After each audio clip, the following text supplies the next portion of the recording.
Welcome to Prema's கல்லரி. இன்னைக்கு நம்ம வீடியோவில் என்னோட பூஜா ரூம் டோர் தான் பார்க்க போகிறோம். ப்ளஸ் வந்து நான் பூஜா ரூம் எப்படி டெக்கரேட் பண்ணுறேன், என்னென்னலாம் ப்ரிப்ரேஷன் பண்ணுறேன், அப்புறம் கொஞ்சம் டிப்ஸ் இதெல்லாம் உங்கள்கிட்ட ஷேர் பண்ணலான்னு இருக்கேன். தீபம் வருது இல்லையா, ஸோ கார்த்திகை தீபத்துக்கு முத நாள் வந்து நான் என்னென்னலாம் ப்ரிப்ரேஷன் பண்ணுறேன் அதெல்லாம் உங்கள்கிட்ட நான் இன்னைக்கு ஷேர் பண்ணலான்னு இருக்கேன். வாங்க பிக்கா வீடியோ பார்த்துடலாம். இதுதான் பார்த்தீங்கன்னா ஒரு குட்டி பூஜா ரூம். இப்போ நான் உங்கள் பூஜா ரூம்குள்ளே போகிறேன். இதுக்கு குட்டியாக இருக்கிறதுனால டோர் வந்து நாங்கள் ஒரு ஸ்லைடிங் டோர் வச்சுருக்கோம். வாங்க பார்க்கலாம். வந்து ஒரு பேக்ட்ராப் வந்து ஒரு எல்லோ கலர் பெயிண்ட் நாங்களாகவே அடிச்சிருக்கோம். அப்புறம் வந்து ஒரு 2 ஸ்டெப்பு வந்து பிளாக் கலர் டைல்ஸ் போட்டிருக்கோம். பூஜை ரூம்ல என்னென்னலாம் வச்சுருக்கேன் அப்படிங்கிறது காமிக்கிறதுக்கு முன்னாடி நம்ம ஃபஸ்ட்டு இந்த க்ளீனிங் ப்ரிப்ரேஷன் இதெல்லாம் கொஞ்சம் பார்த்துடலாம். பூவெல்லாம் எடுத்துகிட்டு படம்லாம் தொடச்சி கீழே இருக்கிற இந்த பிளாட்ஃபார்ம்லாம் தொடச்சி வச்சுருக்கேன். பண்ணுறேன் அப்படின்னு பார்த்தீங்கன்னா இன்றைக்கி வந்து 16th, அதாவது நாளைக்கு வந்து கார்த்திகை 1 ஆரம்பிக்குது. ஸோ இன்றைக்கி வந்து நான் இந்த ப்ரிப்ரேஷன்லாம் பண்ணுறேன். நாளைக்கு கார்த்திகை 1 ஆரம்பிக்கிறதுனால இந்த கார்த்திகை 1 மாதம் ஃபுல்லாகவுமே நான் வந்து விளக்கேற்றுவேன். அதனால் நான் வந்து ப்ரிப்ரேஷனை கொஞ்சம் முன்னாடியே பண்ணிக்கிறேன். ஸோ இது வந்து கார்த்திகைக்கு முத நாள் வந்து 18th, ஸோ பௌர்ணமி அன்னைக்கு நம்ம விளக்கேற்றணும். அப்புறம் வந்து கார்த்திகை வந்து 19th வருது, ஸோ அன்னைக்கு நம்ம விளக்கேற்றணும். அதுக்கப்புறம் வந்து 20th. இந்த 3 days வந்து கண்டிப்பாக நம்ம விளக்கேற்றணும். ஆக்சுவலி நம்ம வந்து இந்த ஹோல் மந்த் நம்ம விளக்கேற்றணும். ஸோ இந்த ஹோல் மந்த் நம்மளால விளக்கேற்ற முடியலனாலும் அட்லீஸ்ட் இந்த 3 days ஆகுது கண்டிப்பாக நம்ம விளக்கேற்றணும். இப்போ வந்து இந்த பாத்திரம்லாம் எப்படி க்ளீன் பண்ணுறோம், விளக்கெல்லாம் எப்படி க்ளீன் பண்ணலாம், இதெல்லாம் உங்கள்கிட்ட நான் ஷேர் பண்ணலான்னு இருக்கேன். பாத்திரம்லாம் நான் வந்து சிங்க் எடுத்துட்டேன். இதில் வந்து 3 வருஷம் யூஸ் பண்ண விளக்கு. ஸோ இதையும் எப்படி க்ளீன் பண்ணுறதுன்னு காட்டுறேன். அதுக்கப்புறம் வந்து புதுசாக விளக்கு வாங்கியிருக்கோம், அதையும் எப்படி க்ளீன் பண்ணுறதுங்கிறத நான் காட்டுறேன். இப்போ கிரீஸியாக இருக்கிற விளக்குலாம் எப்படி க்ளீன் பண்ணுறதுன்னு பார்க்கலாம். நான் வந்து ஒரு பெரிய பாத்திரத்தில் தண்ணி நல்லா கொதிக்க வச்சுருக்கேன். டீஸ்பூன் போல் பேக்கிங் சோடா போடுறேன். அடுப்பை ஆஃப் பண்ணிடலாம். ஆஃப் பண்ணதுக்கப்புறம் கொஞ்சமாக வந்து சோப் பவுடர் இல்லைன்னா சோப் லிக்விட் எது இருக்கோ அதை நம்ம போட்டுக்கலாம். நான் அடுப்பை ஆஃப் பண்ணிட்டேன். இப்போ வந்து நம்மள்கிட்ட இருக்கிற இந்த விளக்க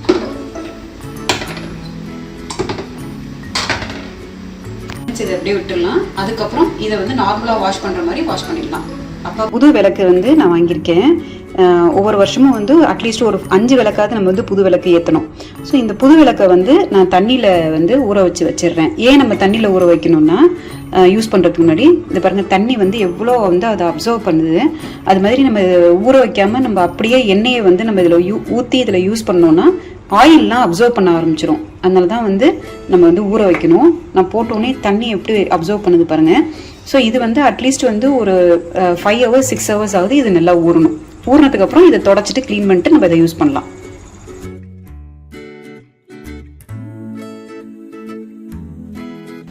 இது வந்து இந்த புளி எக்ஸ்ட்ராக்ட் பண்ணதுக்கப்புறம் இருந்த அந்த மிச்ச தோல் தான் அது. ஸோ இதை வச்சு தான் நம்ம பாத்திரம் இன்னைக்கு க்ளீன் பண்ண போகிறோம். வாங்க எப்படி பண்ணுறதுன்னு பார்க்கலாம். பாத்திரம் பாருங்கள், விளக்குறதுக்கு முன்னாடி எவ்வளோ ஒரு டார்க்காக இருக்குது.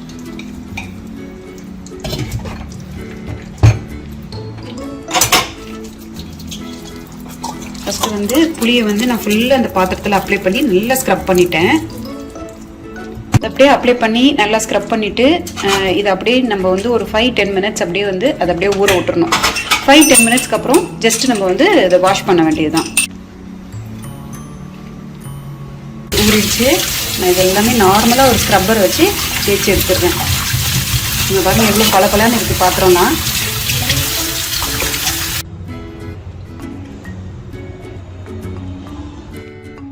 ஸோ எல்லாமே க்ளீன் பண்ணியாச்சு.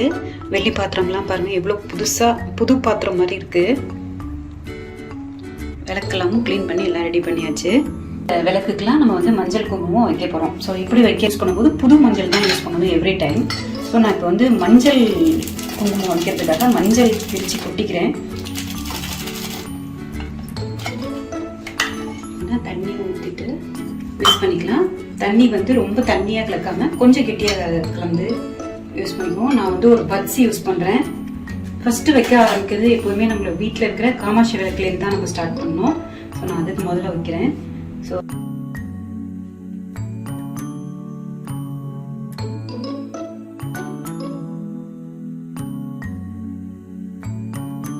இந்த விளக்குக்கெல்லாமும் நம்ம வச்சிடலாம். மஞ்சள் குங்குமம் எல்லாமே வச்சு முடிச்சிட்டேன் விளக்குக்கு எல்லாமே.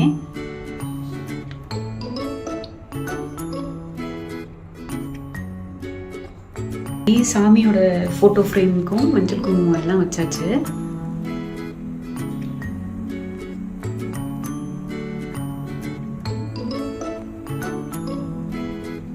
எல்லாம் வச்சாச்சு. சரி, அடுத்தது வந்து கோலம் தான். ஒவ்வொரு சாமிக்கும் வந்து ஒவ்வொரு மாதிரியான கோலம் இருக்குது. ரெண்டாவது வந்து அந்தந்த டேஸ்க்கு தகுந்த மாதிரி நம்ம வந்து கோலம் போடுவோம். இப்போ இன்னைக்கு வந்து நம்ம கார்த்திகைங்கிறதுனால அந்த சரவணபவன் கோலம் மட்டும் நம்ம போட்டு காட்டுறேன். ஃபர்ஸ்ட் வந்து ஒரு பெரிய ஸ்டார் போட்டுக்கிறோம்.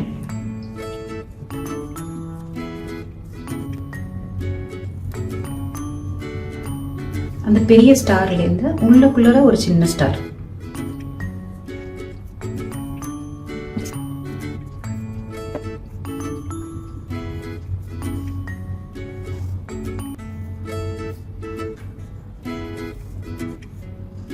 நடுவுல வந்து ஓம் எழுதிக்கலாம். அதுக்கப்புறம் இருக்கிற ஸ்டார்க்குள்ள எல்லாம் வந்து ஃபர்ஸ்ட் ஒரு ச, அப்புறம் ர, வ, ந, ப, வ. இதுதான் வந்து சரவணபவ கோலம்னு சொல்லுவாங்க. கோலம்லாம் போட்டாச்சு. இதை சொன்ன மாதிரி வந்து கார்த்திகைக்காக போடுற சரவணபவ கோலம். நடுவில் வந்து ஓம் போட்டிருக்கேன். சுற்றி வந்து சர, வ, ந, ப, வ. இதுதான் வந்து கார்த்திகைக்காக போடுற கோலம் இது. அதுக்கப்புறம் பார்த்தீங்கன்னா சென்டரில் வந்து ஐஸ்வர்ய கோலம் போட்டிருக்கேன். இப்போதுமே இது ஃப்ரைடேஸில் போடுற கோலம் இது. ஐஸ்வர்யம்னு இருக்கும். ISWRYM ஐஸ்வர்யம்னு போட்டிருக்கோம். அதுக்கப்புறம் பார்த்தீங்கன்னா இது வந்து சஞ்சீவி கோலம், மலைக்கோலம்னு சொல்லுவாங்க. இது வந்து ஆஞ்சநேயருக்காக நம்ம வந்து வரைகிற கோலம். இது மலை போட்டுட்டு அதுக்கப்புறம் வந்து ஸ்ரீராம் ஜெயம்னு எழுதணும். ஸோ இதுதான் வந்து சஞ்சீவி கோலம். கிருஷ்ணர் பாதம் வரைஞ்சிருக்கேன். கடைசியில் வந்து நவகிரக கோலம். ஸோ தேர்ஸ்டேங்கிறதுனால ஸ்ரீன் கோலம் போட்டிருக்கேன். இதுக்கு கீழே வந்து சங்கு சக்கரம் நாமம். அவ்வளோதான். கோலம் போட்டோன்னு பார்த்தீங்கன்னா நம்ம சாமி பூஜை அறைக்கே வந்து ஒரு அழகு வந்துடும். எவ்வளோ அழகாக இருக்குது பாருங்கள் கோலம் போட்டோன்னு. நான் என்ன வச்சுருக்கேன்னு காட்டுறேன். இதில் வந்து நல்லெண்ணெய் வச்சுருக்கேன். நல்லெண்ணெய் வந்து இந்த மாதிரி வந்து நான் நல்லெண்ணெய் சேர்த்து விளக்கேற்றுவேன். அதுக்கப்புறம் இப்போ வெள்ளி விளக்காக இருந்ததுன்னா நான் வந்து நெய் சேர்த்து விளக்கேற்றுவேன். ஸோ இங்கே வந்து பார்த்தீங்கன்னா இது மாதிரி நெய் லேம்ப் விளக்கு வந்து அவைலபிள் இருக்குது. ஜஸ்ட்டு நம்ம வந்து இதை வச்சுட்டு அப்படியே விளக்கேற்ற வேண்டியது தான். இந்த மாதிரி கிடைக்குது நமக்கு நெய் விளக்கு. அதுக்கப்புறம் வந்து இந்த பாட்டிலில் வந்து திரி வந்து ரெண்டு ரெண்டாக கட் பண்ணி சின்ன சின்ன பீசஸாக ரெண்டு ரெண்டாக கட் பண்ணி போட்டு வச்சுருக்கேன்.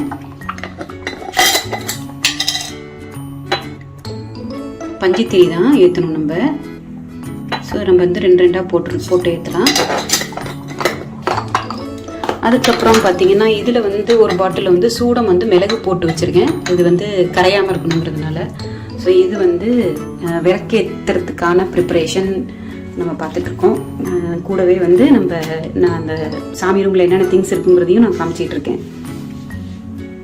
ஸோ இந்த மாதிரி விளக்கெல்லாம் நம்ம வந்து ஒரு ப்ரீவியஸ் நைட்டே வந்து நம்ம ரெடி பண்ணி வச்சுக்கிட்டோம்னா மறுநாள் வந்து பூஜையை முடிச்சுட்டு நம்ம ஈவினிங் வந்து விளக்கேற்றுறதுக்கு ஈஸியாக இருக்கும். ஸோ இதுதான் வந்து இதில் வந்து பக்கத்துலேயே நம்ம வந்து ஒரு டிஷ்யூ பாக்ஸ் வச்சுக்கிட்டோம்னா கையை வந்து நம்ம சட்டையில் துடைக்காமல் பக்கத்தில் டிஷ்யூ இருந்துச்சுன்னா நம்ம அதில் துடைப்போம். ஸோ அதனால் பக்கத்தில் எப்போதுமே நம்ம டிஷ்யூ வச்சுக்கிறது நல்லது.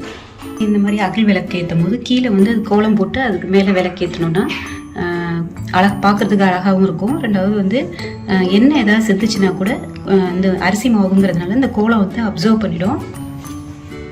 அதனால் கொஞ்சம் மெஸ்ஸி ஆகாமையும் இருக்கும்.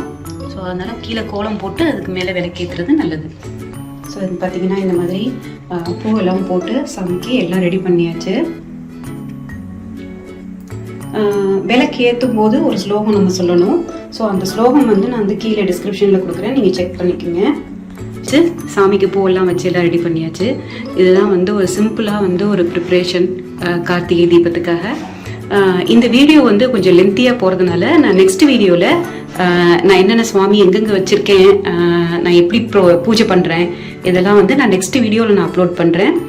கார்த்திகை அன்னைக்கு பார்ப்போம். இந்த வீடியோ உங்களுக்கு யூஸ்ஃபுல்லாக இருந்திருக்கும்னு நினைக்கிறேன். இந்த வீடியோ உங்களுக்கு யூஸ்ஃபுல்லாக இருந்ததுன்னா லைக் பண்ணுங்க, ஷேர் பண்ணுங்க, கமெண்ட் பண்ணுங்க. அதுக்கப்புறம் சேனல் சப்ஸ்கிரைப் பண்ணுங்க, இன்ஸ்டாகிராமில் ஃபாலோ பண்ணுங்க. இன்னும் நிறைய இன்ட்ரெஸ்டிங்கான வீடியோஸோட உங்களை நான் சந்திக்கிறேன். Until then, bye from Premlata Aravindan. Bye.